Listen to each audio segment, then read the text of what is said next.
paracha de cette semaine, la Torah, elle nous raconte beaucoup, elle nous parle beaucoup des Avot, Abraham, Yitzhak, Yaakov. Il y a beaucoup de questions qui se posent.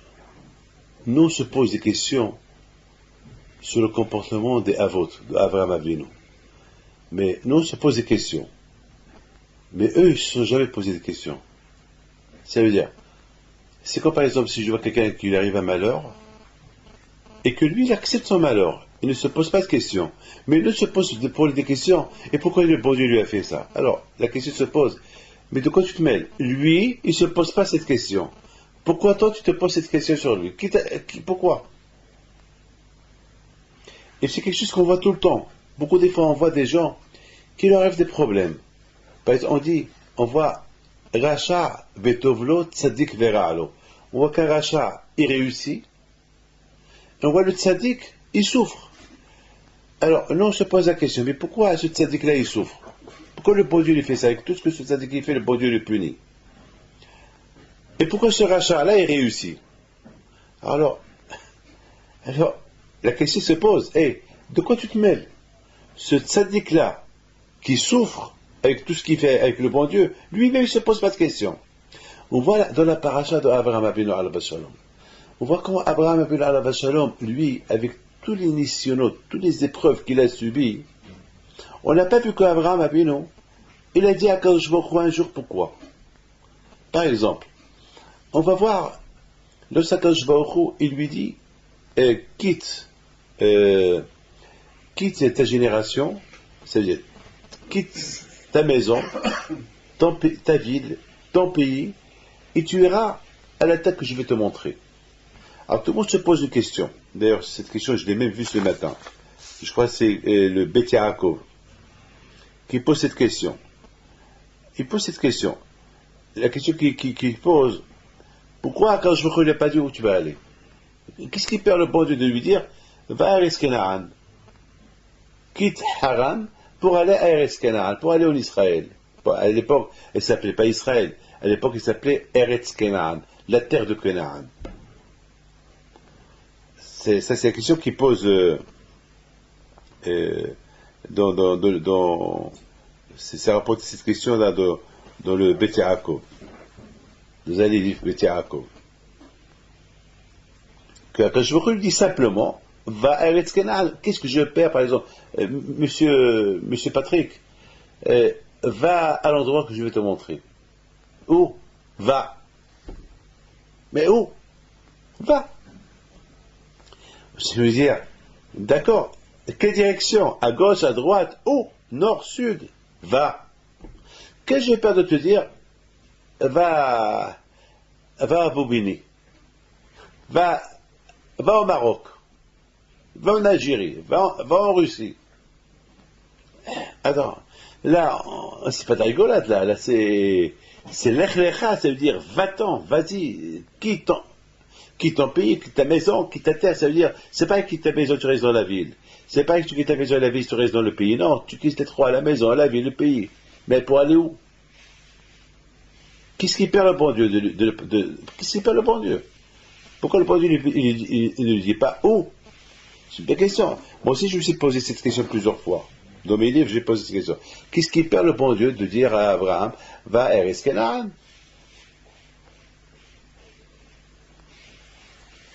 Et je pensais dire que à Kadosh Baruch Hu, bien sûr, c'est une épreuve, oui ou pas? Si je dis va, sans te dire où, c'est une épreuve. Ça veut dire, qu'est-ce que tu vas faire? Tu vas préparer tes vêtements, tu vas préparer tout le monde, ta femme, tout le monde, et tu quittes la ville, tu quittes la maison, tu quittes la ville, il y a beaucoup de directions, il y a plein de directions, il y a direction, je sais pas moi, il y a plein de directions, parce que lorsqu'on quitte une ville, il y a beaucoup de directions, tu vas aller, par exemple, si on est à Paris, tu vas aller à Lyon, tu vas aller à Lille, tu vas aller à Metz, tu vas aller à Strasbourg, tu vas aller où, je sais pas moi, tu vas aller à Marseille, il y a beaucoup de directions. Et moi j'arrive, et je vois tous ces plaques, toutes ces directions, et où je vais aller, Laquelle? Où? Là, je dis à tout le monde, viens, viens, on va prendre ces directions. Viens, on va prendre ces directions. T'es sûr que c'est celle-là que le bon Dieu veut que tu vas? T'es sûr? Mais là, c'est une direction d'un pays, hein, c'est loin, hein. Et là-bas, c'est des gens, je sais pas, des gens mauvais, c'est des truands, c'est des assassins, c'est Sodome et Gomorrhe. C'est loin, il y a un désert. Ben, que voulez-vous pas? J'imagine, moi j'adore imaginer. Par exemple, on vous propose une affaire. La première question que vous te posez, quelle affaire? J'ai une affaire pour toi. Super, super affaire. Laquelle? Pose l'argent. Combien? 10 milliards. Mais quelle affaire? Peut-être c'est du sable que je vais te donner. Peut-être c'est du néant. Pose l'argent, et dans quelques jours je t'amènerai l'affaire. Mais quelle garantie tu me donnes? Pose l'argent. C'est grave, c'est une grande épreuve, ça. C'est ce que Hachem fait à Abraham. C'est qui lui montre la direction. Déjà, le fait de quitter la maison, la ville et le pays, déjà ça c'est une épreuve. Allège-moi un peu, dis-moi où. Akadosh Baruch Hu, il n'a pas voulu dire à Abraham Abinu Eretz Kenaan, la terre de Kenaan. Il n'a pas voulu dire que cette terre-là c'est la terre de Kenaan. Pourquoi Kadosh n'a pas voulu dire à Abraham Abinu c'est la terre de Kenaan? Parce qu'Akadosh Baruch Hu, il a voulu apprendre à Abraham Abinu à avoir la émouna en lui. Je te demande, le juif, il doit apprendre à Abraham Abinu à avoir la émouna. Et c'est quoi la émouna? La émouna, c'est qu'on dit la émouna, c'est quoi la foi? La foi, c'est pas quelque chose qu'elle existe. La émouna, en quelque chose que c'est au-delà de mon imagination.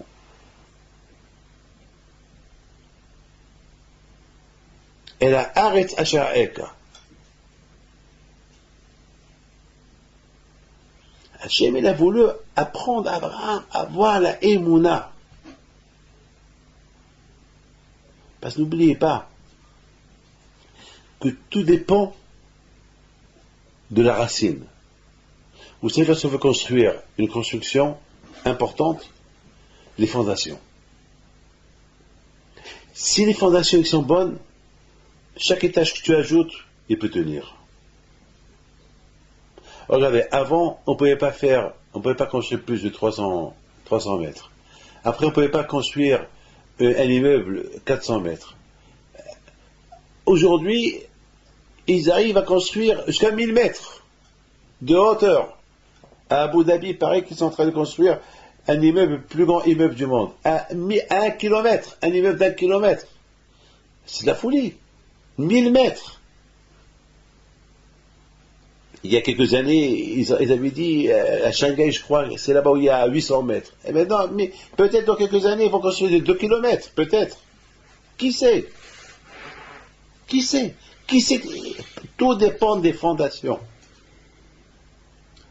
Hakadosh Baruch Hu, il a voulu que celui qui va être le pilier de tout clan d'Israël, il faut qu'il subisse des épreuves inimaginables, qu'on ne peut même pas imaginer ces épreuves-là, qu'ils peuvent être imaginées. Et ça va être le pilier et la fondation de tout le clan d'Israël, de tout Am Israël. Si maintenant on a la foi, toujours on se réfère à Abraham, Yitzhak et Yaakov. C'est eux ils ont fait, pourquoi nous? C'est eux ils ont fait l'impossible, pourquoi moi je ne vais pas faire ça? C'est quoi? C'est rien ça. C'est rien ça. C'est la raison pourquoi il n'a pas dit, il n'a pas dit Eretz Kenaan. Il a donné une épreuve terrible. Une épreuve terrible. Une épreuve qu'on ne peut même pas imaginer. La grandeur de cette épreuve-là, de cette première épreuve. de quitter ta maison, ton pays, ta ville, et en plus tu iras à la terre que je vais te montrer, sans lui dire quelle terre. Il faut savoir une chose. On dit que le bon Dieu, jamais il apporte une preuve sur quelqu'un qui ne peut pas surmonter. Il ne peut pas. Akadosh Baruch Hu, il ne peut pas te mettre un couteau à la gorge. Akadosh Baruch Hu, par exemple, un bébé, est-ce que je peux lui donner à un bébé une valise de 20 kilos? Non. Un bébé, même un livre, selon l'âge du bébé, est-ce que le livre il est lourd pour lui ou pas? Mais le bébé, c'est pas tout le monde. C'est par exemple Hercule. Hercule, on va lui donner une valise de 5 kilos à lever. Si on a une valise de 40 kilos, une valise de 5 kilos, qu'est-ce qu'on va lui donner? La valise de 40 kilos, parce qu'il peut la lever avec un doigt. Shimshon, le Gibor, il a pris des portes qui pesaient des centaines de tonnes sur ses épaules. Parce que Shimshon Agibor, c'était fort. Akadosh Baruch Hu, il connaît la capacité de chacun de nous. Il sait, chacun de nous, combien il peut subir l'épreuve. Il ne peut pas porter sur un autre une épreuve qu'il ne peut pas la subir. Il ne peut pas. Et s'il ne peut pas la subir, alors Akadosh Baruch Hu va l'aider pour la subir. Par exemple, quelqu'un qui a l'habitude, par exemple, de voler, et qu'il arrête de voler, et il a fait teshuva, il arrête de voler, il travaille pour ne pas voler, et voilà, un jour, il a besoin d'argent. Il est pris à la gorge. Il voit un manteau pendu, il voit quelques billets qui sortent du manteau, quelques billets de 500 € qui sortent. C'est dur pour lui, parce que déjà, il était voleur, au passé, il était voleur. C'est très dur pour lui. Au passé, il était déjà un grand voleur. Et il faisait pickpocket. Et il savait comment voler là. Et là, voilà, il y a de l'argent devant lui. Mais il a fait des chevaux. Là, c'est une grande épreuve pour lui. C'est une grande épreuve pour lui. Parce que déjà, il était voleur. Alors maintenant, le bon Dieu, il va l'aider. Pourquoi? Au moment qu'il va voler, le bon Dieu va dire, mais tu as fait tes chevaux. Tu as fait tes chevaux, ne vole pas, tu as fait tes chevaux. Il y a un homme qui m'a raconté cette semaine qu'il était avec une femme. Il était avec une femme, il habitait avec elle. C'était une femme, il habitait avec elle, et après, elle l'a quitté, elle l'a quitté, bon, il l'a quitté. Entre-temps, il a fait tes chevaux. Il s'est marié. Il aimait beaucoup cette femme. Bon, elle l'a quitté pour aller avec un autre homme. Et il a même eu une dépression, il était malade à cause de ça, malade. Et à la fin, il s'est marié avec une femme, il a fait des choses, il s'est marié. Et voilà, elle lui envoie un texto. Je ne sais pas comment elle a eu son téléphone, elle lui envoie, et le pauvre, il était dans un état. Il a tout mis en jeu. Il a tout mis en jeu. Mais heureusement, il y a eu quelque chose. Au moment qu'il voulait répondre, il a même répondu, parce que tout son amour pour elle, il est retourné. Et il a même répondu, c'est même donné rendez-vous avec elle. Mais ce qui s'est passé, c'est que il devait appeler un ami à lui qui s'appelle Peter, il clique sur Pinto, et c'était moi. Et après, il voit que je disais allô. Il a reconnu ma voix. Il a raccroché. Il a eu peur. Moi, jamais je rappelle les gens, sauf les gens que je connais, qui m'appellent, je les rappelle. Mais en général, regarde, je ne réponds pas. Et c'est à eux de m'appeler, parce que je ne sais pas qui m'appelle. Les gens que je reconnais par le numéro de téléphone, ou si William qui me dit il y a tel qui va t'appeler, ou tel et tel, d'accord. Je le rappelle. Et là, c'est moi qui le rappelle. Je dis, là, je le rappelle. Alors que je ne sais même pas qui est-ce. Encore, il entend ma voix. Là, il ne pouvait pas me raccrocher parce que j'étais là. Je lui dis, tu m'as appelé? Il dit, je ne devais pas vous appeler, mais... Il dit, bon, je comprends. Je lui dis, moi, raconte-moi ce qui se passe. Il m'a raconté l'histoire. Je dis, tu vois, mon fils, Hachem, il ne peut pas t'apporter une épreuve que tu ne peux pas surmonter. Parce qu'il sait que tu es faible dans ta teshuva. Alors quand je a fait que tu t'es trompé, au lieu d'appeler Peter, tu m'as appelé à moi. Pour que tu entends ma voix, pour que tu ne fais pas ce que tu vas faire maintenant. Et c'est comme ça. Donc maintenant, on comprend très bien que Abraham a vu, non. Comment Hachem il a pu éprouver Abraham ces épreuves qui sont énormes, qui sont terribles, comme l'épreuve aussi de l'Akeda, l'épreuve du sacrifice. C'est une épreuve terrible. Comment le bon Dieu peut éprouver Abraham Abinu, une épreuve telle que la Akeda? Comment Akash-Baruch peut éprouver le pauvre Yaakov Abinu, toutes ces épreuves de Dina, de Yosef? Comment Akash peut éprouver Yitzhak Abinu, qui était marié avec une femme et il avait la famine en Israël, et Hachem lui a dit non, tu quittes pas Israël. Alors je vais manger quoi? Tu vas à Philistine, tu vas chez les Philistins. C'est ça la terre que j'ai donnée à mes parents. Tu me donnes une terre où il y a la famine. C'est ça, c'est cette terre-là que tu me donnes. Toi, Hachem, tu as dit que je vous donne la meilleure terre du monde, c'est Israël. Mais il n'y a que la famine. Les gens ne nous aiment pas. Okay, c'est ça. Comment quand j'aurais pu éprouver ces épreuves, avoir des épreuves terribles? De là, on voit une leçon extraordinaire. Écoutez bien, écoutez très bien.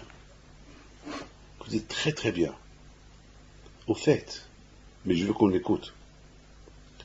Venez, on va un peu aller loin. La génération de Adam Arishon. Le bon Dieu l'a créé Adam le même jour. Adam était considéré comme un malach, comme un ange.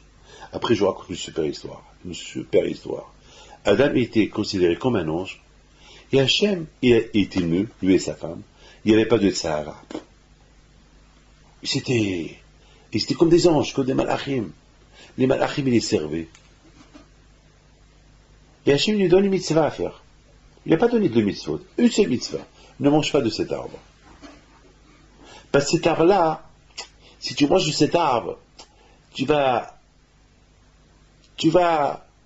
découvrir le mal. Mais toi tu es dans le bien, reste dans le bien. Pourquoi tu vas découvrir le mal et le bien? Il n'y a pas de mal, il n'y a que le bien. Reste dans le bien. C'est comme par exemple un milliardaire, qu'on lui dit, tu sais, si tu restes là, tu es milliardaire. Si tu vas là-bas, si tu traverses ce fleuve, de l'autre côté, c'est la forêt, c'est les lions, c'est les diables, c'est les démons, c'est les animaux, c'est la pauvreté, c'est la mort. Et là, tu as la vie, tu as tout. Alors pourquoi je vais traverser? Qu'est-ce que je perds? Alors, qu'est-ce que je dis? Bah, tu sais quoi? J'ai envie de découvrir ce qu'il y a là-bas. Mais là-bas, c'est la mort. Mais c'est pas grave. Tu risques la mort. Mais c'est pas grave. C'est ce que Hachem a dit à Adam. Hachem a dit à Adam, Adam, tout le bonheur, il est là. Cet arbre-là, c'est le malheur. Tu manges de cet arbre-là, tu vas découvrir le malheur. Alors, d'après ce que j'ai vu dans le livre Bâtir les harmonies, ce livre-là, Bâtir les harmonies, il apporte, il dit que le problème de Adam, il a voulu faire des recherches sur le côté. Qu'est-ce qu'on peut faire? Des recherches sur le rare, sur le mauvais. Mais qu'est-ce que tu as à faire? On fait des recherches sur des choses qu'on en tient profit. Quelque chose qui va nous apporter un bonheur, on fait mais quelque chose qui va t'apporter que du malheur. Pourquoi tu veux faire des recherches? Écoutez, quelqu'un qui vit dans le bonheur total, et il est condamné à vivre dans le bonheur toute l'éternité. Pourquoi il veut chercher comment vivre dans le malheur? Dites-moi. Je veux découvrir ça, mais pourquoi? Est-ce qu'il y a un sens, je vous en prie, dites-moi, est-ce qu'il y a un sens de découvrir le mal? Pourquoi tu veux que je découvre le mal? Puis c'est par exemple, le bon Dieu me dit, David, voilà le bonheur, voilà le malheur. Qu'est-ce que tu préfères? Je ferai le bonheur. Parce que les êtres humains veulent plus. Mais à cette époque-là, Adam Arishon, il était seul. Il était seul.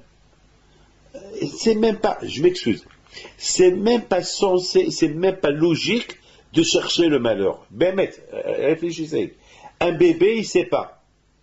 Un bébé, tu lui dis fais attention, il comprend pas. Lui, il peut faire. Mais un homme intelligent, c'est pas possible. Écoutez, si je prends un loto gagnant et je prends un loto perdant, et je dis à quelqu'un, voilà, ça c'est le gagnant, ça c'est le perdant. Alors tu me dis, bon, donne-moi le perdant, le gagnant, bon, donne-moi le gagnant, alors tu veux le gagnant, je te le donne. Après tu me dis, je veux aussi le perdant.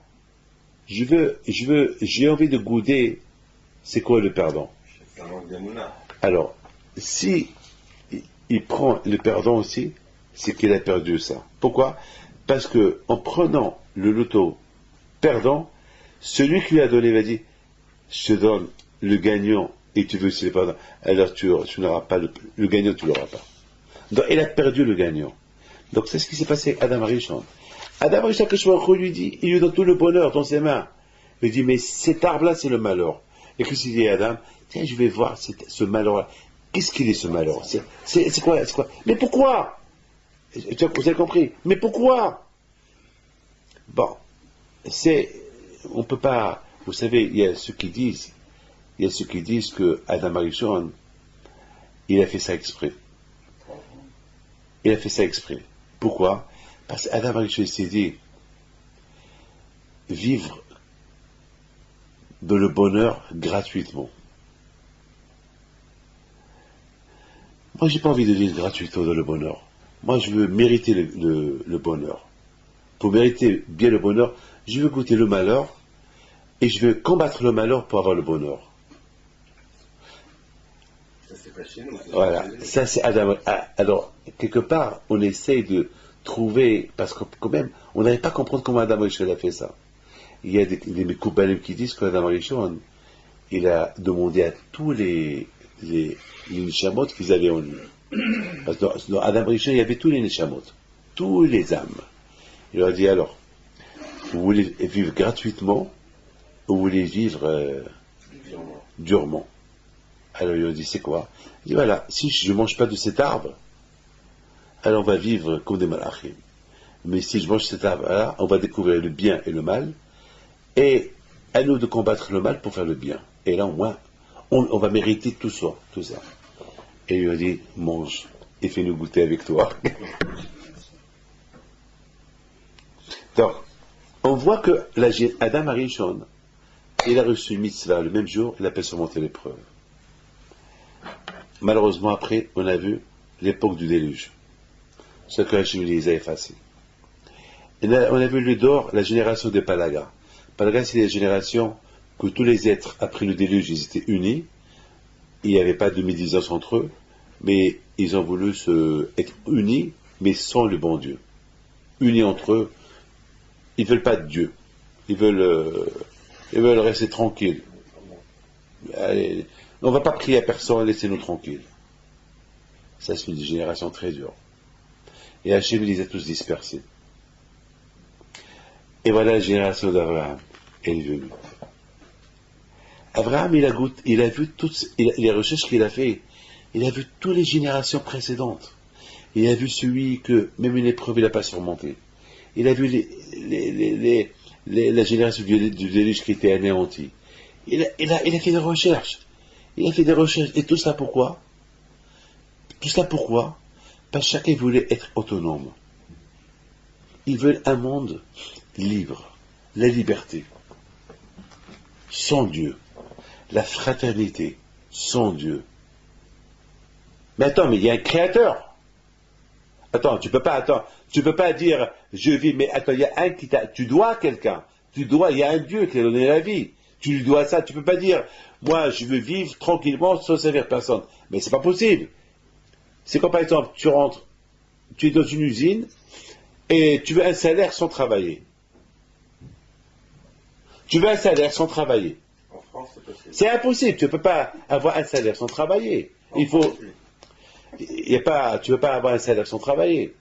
Et ça veut dire quoi? Ça veut dire quoi? Tu veux quoi?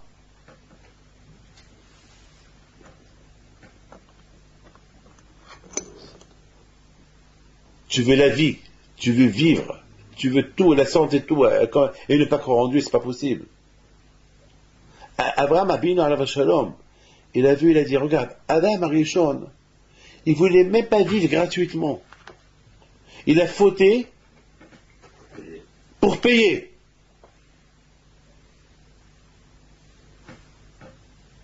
Adam Arishon, il a fauté pour payer, pour être un tzaddik par ses propres moyens, pas être un tzaddik net. Vous savez, il y a une différence, quelqu'un qui est super intelligent, que quelqu'un qui ouvre son cerveau pour comprendre. Vous savez, j'ai vu dans un journal, il y a 2 semaines, il y a des scientifiques qui disent que l'Internet, ça rend fainéant les étudiants. Parce qu'à l'époque, avant l'Internet, les étudiants, pour passer le bac, etc., on leur posait des questions, ils devaient faire des recherches, se travailler, réviser pour répondre. Aujourd'hui, ils ont des,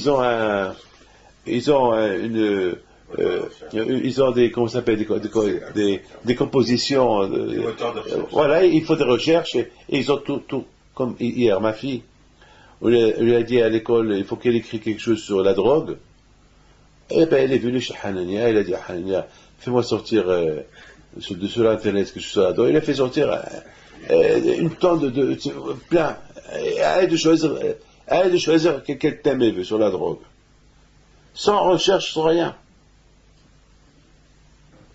Moi, toujours, j'essaie de me casser la tête pour comprendre. Je veux la parole d'honneur. Je lis que des questions dans les livres, je n'ai pas leur réponse. Jamais j'ai donné un cours pris d'un livre. Bien sûr, je prends une idée d'un livre et je la développe.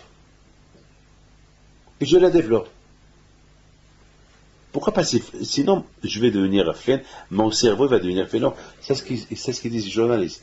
Le cerveau de l'être humain aujourd'hui est devenu fainéant. Ils ne font pas travailler. C'est vrai, il va avoir beaucoup de connaissances. Mais il n'a pas fait travailler, il n'a pas fait de recherches. Le fait de faire des recherches, ton cerveau il travaille. Ton cerveau il travaille. Aujourd'hui, le cerveau il devient fainéant. Parce que tout c'est avec ordinateur, internet, etc. C'est pas bien. Oui, les Havdil, Adam Arishon, il n'a pas voulu avoir tout gratuit. Il ne voulait pas, comme l'internet, tout. Il voulait travailler pour arriver à être tzaddik. Et il est arrivé à devenir un tzaddik à la fin. Par ses propres moyens. Et c'est ça qu'il a pris Abraham comme exemple, comme leçon. Il faut travailler. Donc on voit que finalement, Abraham, Yitzhak et Yaakov, avec toutes les épreuves que Hachem leur a fait et données, il nous semble, à nous, qui sont énormes ces épreuves-là. Mais eux, ils ont tellement travaillé sur soi, qu'à leur niveau, c'était pas aussi grand que nous on le pense. Pour eux, c'était pas grand. Ils ont travaillé sur eux. Vous savez, on dit, selon ce qu'on travaille, on réussit. Ils ont calculé même les minutes. Comment servir à Kadosh. Nous, malheureusement, on calcule l'heure pour servir le bon Dieu. Eux, jamais ils ont calculé avec l'heure comment servir le bon Dieu. Nous, on voit l'heure lorsqu'on va écouter un cours de Torah, on voit l'heure lorsqu'on fait la prière, on vient tard, on quitte tôt la synagogue, on reste un petit quart d'heure, on s'en va. Eux, jamais, lorsqu'il s'agit du service, au service d'Hachem, jamais ils ont vu l'heure. Jamais. Il n'y avait pas de temps chez eux. Le temps n'existait pas chez les Avot HaKadoshim. Combien de temps ça va leur prendre pour faire cette mitzvah?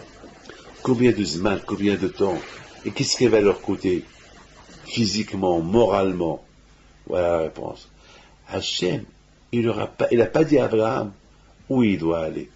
Mais c'est impossible. Il va casser. Tu vas le rendre fou, Abraham. Il va devenir fou. Comment il va partir? Il va avoir plein de directions, il ne sait même pas quelle direction prendre. Eh ben justement, quand il a voulu qu'Abraham, il apprend à surmonter même ce moment-là difficile, au moment qu'il trouve plein de directions, il ne sait pas laquelle prendre. Et là, il va rester sage et gentil, il va dire, bah, je prends celle-là. Le mot Aeka, tu iras avec un endroit que je vais te montrer. Abraham, il a eu une grande émouna en Hachem. Il a dit, si je vois 1000 directions, et après je vais fixer sur une direction que je vais prendre, eh ben c'est là ce que Hachem veut où je vais. À Eka.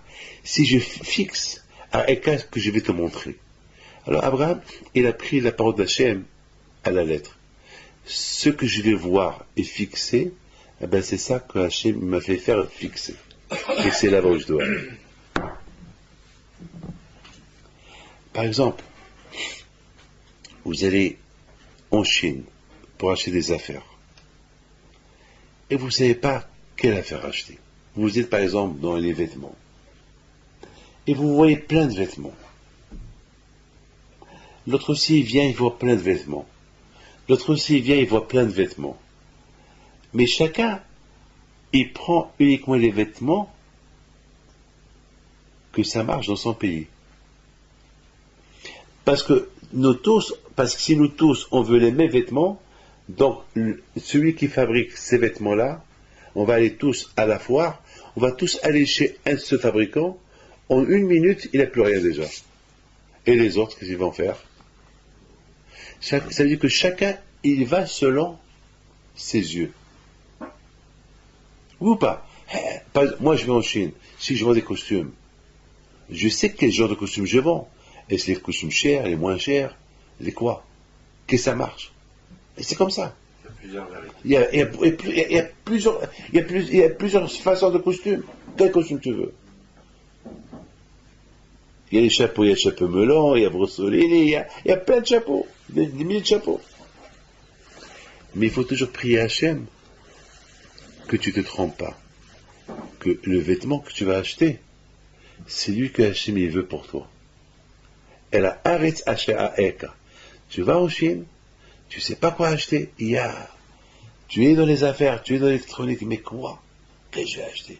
Ça marche. Et qui te dit que ça va marcher? Petit, c'est ça qui va marcher. Alors, si tu pries, tu as les mots Hachem, alors Hachem va te montrer quelque chose que lui, il voit pour toi. Et tu vas lâcher, tu vas réussir. On a vu beaucoup de gens qui ont acheté des affaires, ils ont perdu. Et pourtant, ils croyaient qu'ils allaient réussir. On a vu des gens qui ont acheté des affaires, que tout le monde croyait qu'ils allaient perdre, et ils ont réussi. Pourquoi? Parce qu'Hachem, il t'a dit, ça c'est pour toi. C'est que pour toi, pas pour lui. Pour toi. Lui aussi, il va voir ça, il ne va pas l'acheter. Mais toi, elle est pour toi, achète-la. Tu vas réussir. C'est une grande émouna. Ça veut dire que Abraham Abino, il nous a ouvert une porte, une super porte, que avec la émouna, Kadosh Baruch Hu, on peut aboutir à arriver à ce que Hachem veut de nous. Parce que moi, je ne sais pas ce que Hachem veut de moi. Uniquement à travers la Torah, je peux savoir ce que Hachem veut de moi. Mais là aussi, il y a deux façons. Ou je la fais avec bon cœur, convaincu, ou je la fais parce que j'ai pas le choix. Alors là, ça ne va pas m'aider. Mais si je la fais avec conviction et avec cœur, je vais réussir. Le bon Dieu va m'ouvrir la porte. Je vais réussir. Donc mes amis, on voit beaucoup, on a vu plein de générations, qui ont abouti à rien du tout. Parce qu'ils n'ont pas fait des recherches. Et je voudrais vous dire une chose. On va terminer avec ça. Après la génération des Havot, il y a la génération que les Juifs sont partis à l'esclavage. Et après, il y a eu la Matan Torah, après ils ont eu Israël. Je vous pose une question. Pourquoi il n'y a pas eu la Torah à l'époque des Havot? Pourquoi cet esclavage? Pourquoi ces 400 ans perdus? Pour faire la différence. Hazak. C'est de la folie, ça. On a eu Abraham, Yitzhak, Yaakov, on va tout apprendre. Ils nous ont ouvert toutes les portes, la Emouna, la Torah, la Avoda, le service d'Hachem et tout.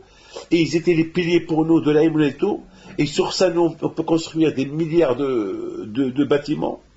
On a vu des millions de Juifs qui ont donné leur vie pour Hachem. Et de qui on a pris ça? De Yitzhak. On a vu Tzadikim, comment il faut la prière. Ah, la prière. Et là, je vous raconte une super histoire. Une super histoire. Vous allez voir, c'est quoi là? Et je vais vous montrer même le papier. C'est de la folie, c'est les Avodah Kedoshim, et soudainement, on a vu leurs enfants, les 12 tribus qu'ils avaient ils suivaient l'exemple de leurs enfants, de leurs parents. Au lieu qu'Hachem il fasse que ça continue, il a fait un arrêt. Psst. L'esclavage. Et après, les Juifs, ils ont tout perdu en Égypte. Ils sont devenus idolâtres, des esclaves. Ils ont perdu même la façon de vivre. Ils pouvaient même pas penser comme un homme normal, ils pensaient comme un esclave. Comme qui dit le Even Ezra, il dit un esclave. C'est tellement dur parce que il n'a même pas le droit de parler devant son maître. Il perd tout. Alors la question se pose pourquoi? Pourquoi arriver à ça? Pourquoi Hachem a voulu? Et après ça, le beau Dieu nous libère et nous donne la Torah. Et après il nous donne l'Israël. Et la réponse, elle est comme ça. Hachem, avant qu'il nous a donné la Torah, il a voulu, Hachem, n'oubliez pas que l'histoire des patriarches, on ne l'a pas oubliée, on la connaît. Mais maintenant, il veut nous montrer qui il est. Parce que c'est pas tout le monde, Abraham, Yitzhak et Yaakov. C'est pas tout le monde qui est à ce niveau-là. Le niveau d'Abraham, Yitzhak et Yaakov, c'est au-delà. Vous savez que David Ameler, il a dit fois Kadosh Baruch Hu Hashem. Pourquoi on dit Eloké Abraham, Eloké Yitzhak, Eloké Yaakov, et pourquoi on ne dit pas Eloké David? Kadosh Baruch Hu lui a dit, c'est vrai, tu as raison. Mais la raison, elle est parce que les Avot HaKadoshim, Abraham, Yitzhak et Yaakov, ils ont subi des épreuves énormes. Ils ont surmonté. Ils ont fait des recherches. Toi, si je te fais une petite épreuve, tu vas craquer. Il a dit, éprouve-moi. Il y avait une épreuve avec Bathsheba, il est tombé. Et pourtant, Bathsheba n'était pas mariée. D'après la Gemara, il n'était pas marié, il était divorcé. Mais malgré tout, par rapport aux gens qui croyaient qu'il était marié, c'est pas bien. Comme par exemple, moi, David Pinto, j'ai pas le droit le Shabbat, par exemple, de faire quelque chose que quelqu'un il va croire que je fume ou quelque chose comme ça. Par exemple, si je sors avec quelqu'un, si par exemple, si je sors dehors, dans la rue par exemple, et il y a quelqu'un qui passe à côté de moi, et il me parle avec une cigarette à la main, il faut que j'évite un peu, pour ne pas que quelqu'un il passe, il va dire, ah, je veux Rabbi David avec quelqu'un qui fume le Shabbat. Parce que peut-être qu'un autre va croire il va entendre que j'étais en train de fumer Shabbat. Il faut faire attention.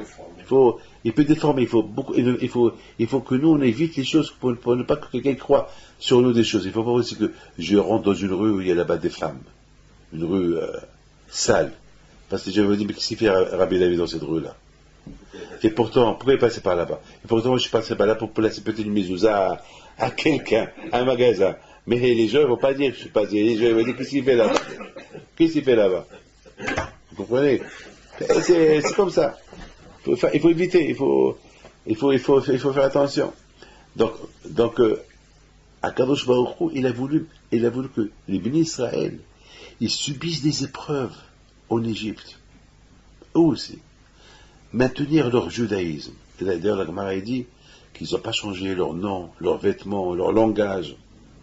Ça veut dire que même qu'ils étaient esclaves, ils auraient pu s'assimiler. Eh bien, ils ne se sont pas assimilés. Et même s'ils ont voulu s'assimiler, les Égyptiens, ils n'ont pas voulu. Donc là aussi, une autre leçon. Kakashri, il a voulu dire aux Juifs, hé, Juifs, vous êtes, mais c'est moi qui décide pour vous.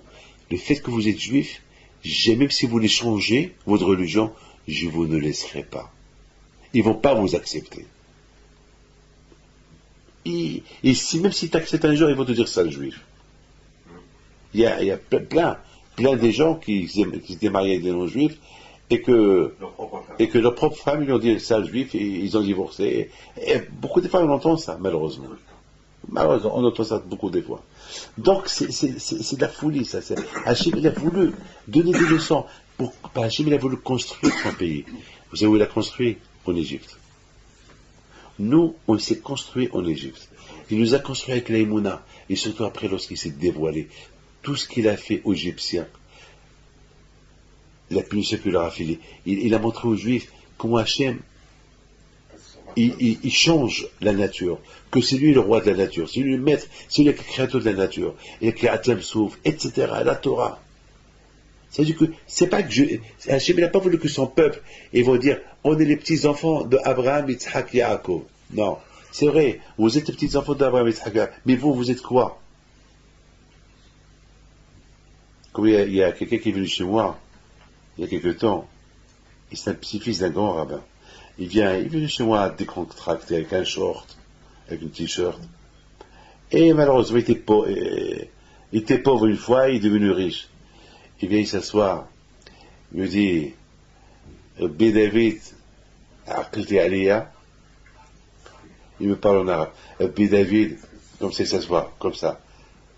Il me regarde avec un grand sourire, avec une voix, B. David, vous me reconnaissez, Aqlti Aliyah. Je lui dis, je l'ai reconnu. Je l'ai connu il y a 20 ans, 25 ans. Je lui dis, non. Il me dit, Anna, je suis le petit-fils de tel et tel. Et moi, je suis tel et tel. Je lui dis, je te connais pas. Ton grand-père, je le connais. Mais toi, je te connais pas. Il me dit, Marc, Aliyah, tu te rappelles pas de moi? Je dis, oui, je me rappelle de toi, mais pas de toi.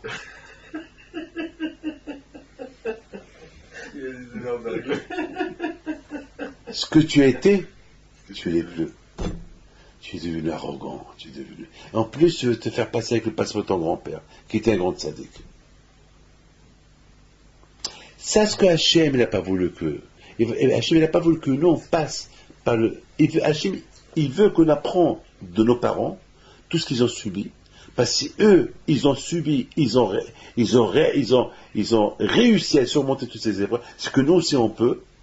Mais Hachem, il a voulu aussi nous faire travailler. Que c'est pas t'apporter l'aïmouna sur un plateau. Il faut que toi aussi tu travailles ta aïmouna. Vous savez, mon père, tout ce que je veux de mon père, je l'ai. Tout est simple. Papa, je veux. Papa, je veux. Il me donne. Papa, je veux. Je deviens le fils à papa. Comme une femme qui me dit hier, qui s'est même pas rendu compte que son compte de 500 000 euros, son fils, il lui a vidé dans le casino. 500 000 euros en 2 ans. En 2 ans. 500 000 euros, il a vidé dans le casino. Il me dit quoi faire? Il n'y a rien à faire. Je dis, c'est toi qui l'as gâté, tout ce qu'il veut. Maman donne-moi, maman donne-moi, maman donne-moi. Il a 30 ans, 32 ans, et c'est ta faute. Hachem, il n'a pas voulu que. Hachem, il voulait qu'on travaille, que nous aussi on se travaille un peu. Et la meilleure façon qu'on se travaille bien, c'est lorsqu'on est dans une terre, loin, avec dans une terre où l'esclavage, et supporter les souffrances pour notre religion, et supporter la religion, et voir la grandeur d'Hachem. C'est toute une histoire. Donc le peuple juif, vraiment, est devenu un peuple juif en Égypte. Et il a eu son titre de peuple juif lorsqu'il a reçu la Torah. Comme un passeport. Un passeport sans la photo, c'est une carte d'identité. Mais la photo, elle confirme le passeport. Notre carte d'identité, on l'a eu en Égypte.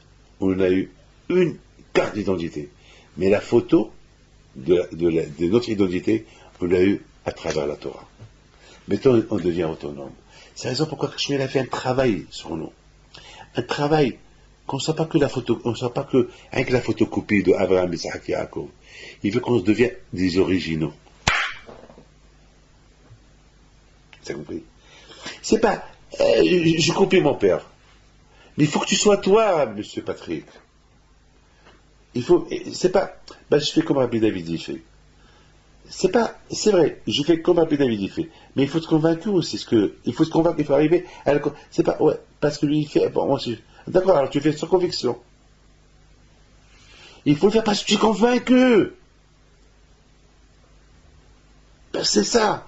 C'est pas, on suit. C'est vrai, on suit. C'est important. Il faut suivre. Mais il faut apprendre à être convaincu. C'est pour ça que je lui ai dit à Abraham au départ, lech lecha. Vas-y. Lech lecha. Si tu t'en vas, tu vas progresser. Tu vas aller de il faut, c'est pas un que, il faut avancer. Et tes enfants aussi, ils vont avancer. C'est pas avancer sur tes pas. Non, il faut qu'ils avancent sur tes pas, ils apprennent de toi, mais il faut qu'ils arrivent à arriver à cette conviction que toi tu as eue. Je t'aime avec l'histoire. Il y a un monsieur qui a fait, bah, je l'ai ici, après je vous la montre. Elle est super, c'est de la folie, c'est quelque chose que je l'ai déjà raconté, mais j'ai demandé comment elle écrit. Elle est là, après je vous la montre. Je lui demande comment elle écrit. C'est quelqu'un c'est quelqu'un du Canada qui l'a raconté cette histoire à un autre, et cet autre, il l'a raconté, et moi je lui dis, écris-la moi. Et la semaine prochaine, je vais au Canada, et je vais rencontrer ce monsieur-là en question. Il s'appelle Derry. Il s'appelle Emir Ederi. Alors, il raconte que il avait un problème. Il avait un problème dans les yeux. Un grave problème. Donc, il devait aller à opérer. On lui propose de lui faire une opération un peu dangereuse avec le laser. Parce que, une opération très très dangereuse. Il va à Essaouira. Il va pèleriner à Behimpidon. Il rêve.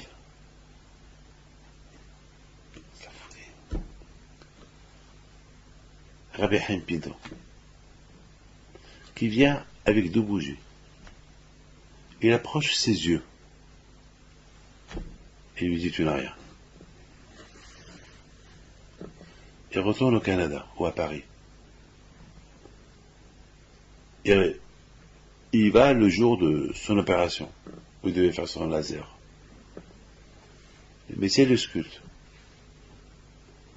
Il lui dit qui t'a fait l'opération du laser?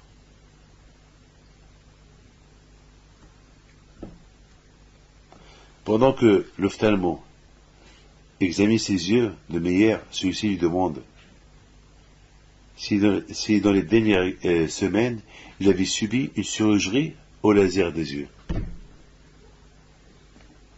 Meyer surpris. Il répond que non. Et il demande à l'ophtalmo, pourquoi tu me poses cette question? L'ophtalmo lui répond qu'il voit clairement sous les 2 rétines une cicatrice d'une chirurgie au laser.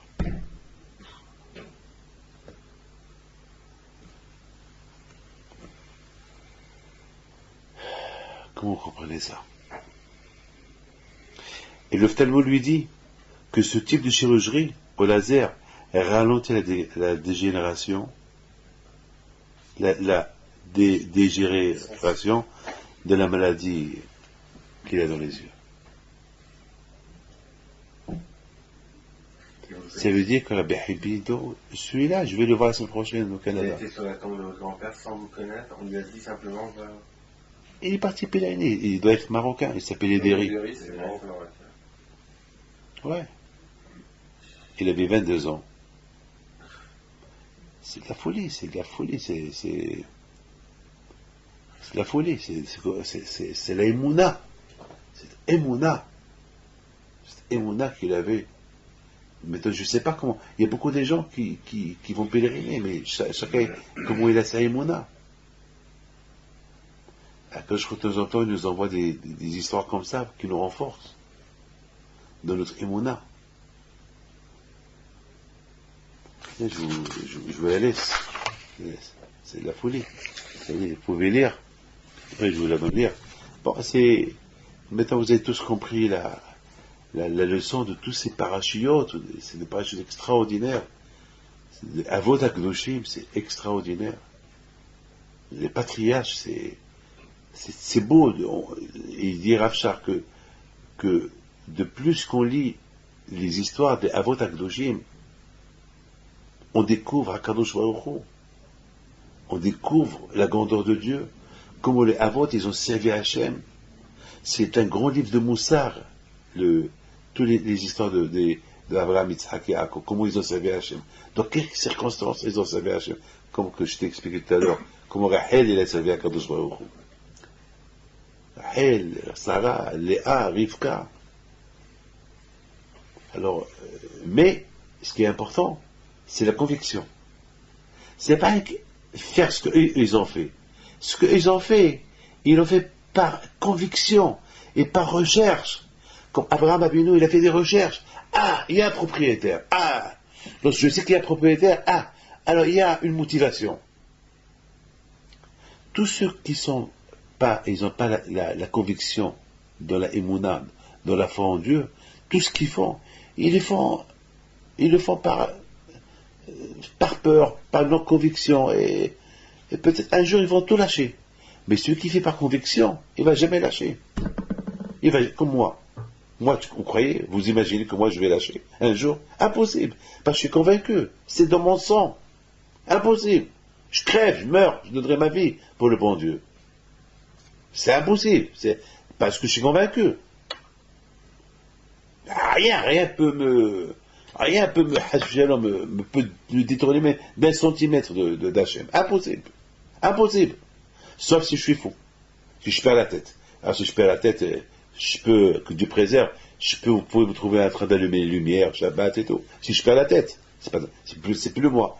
Mais tant que j'ai la tête sur moi, toujours mon père il disait, il faut toujours prier à Dieu une chose, ne pas perdre la tête. Ne pas perdre la tête. Si tu perds la tête, c'est la chose la plus dramatique, la plus catastrophique. Perdre la tête. Et c'est ça. Alors ça veut dire que Hachem, il veut qu'on apprenne d'Abraham, l'Aïmouna, mais être convaincu, comme eux. C'est pour ça qu'Hachem Baruch Hu, il nous a entraînés en Égypte. Pour être, c'est pour ça qu'on a vu dans la Torah, que les Juifs, ils ont prié, ils ont imploré Hachem. Et maintenant vous êtes convaincus. Maintenant vous m'appelez, là je vais vous délivrer. Et ça importe. Regarde le fils à papa. Tout ce qu'il veut, il demande à papa. Mais le jour que Bémet, son papa lui donne plus rien, là, il va commencer à reconnaître son père. Là, il va commencer là, il va se réveiller. Mais si son père, tout ce qu'il veut. Papa, chérie, je t'adore. Bien sûr, il a tout ce qu'il veut. Mais attends que son père lui donne plus rien. Là, on va voir. Est-ce qu'il va lui dire chérie? Mais après, il va commencer à penser. Oui, je me suis mal comporté. Avec tout ce que mon père m'a donné, je ne lui ai pas dit merci. Il a raison, c'est normal, il faut que je lui montre que je l'aime. Il va apprendre même à l'aimer. De force, il va l'aimer. Et après, il va être heureux. Papa, merci. Pourquoi? Parce qu'avant, je t'aimais par intérêt. Maintenant, vraiment, je t'aime par conviction. Maintenant, je t'aime par conviction. Je t'adore, papa. Mais ne me donne pas, je ne veux plus rien. Maintenant, je sais. Merci pour ce que tu as fait pour moi avant. Que Dieu protège et vous donne le bracha v'atzlaha.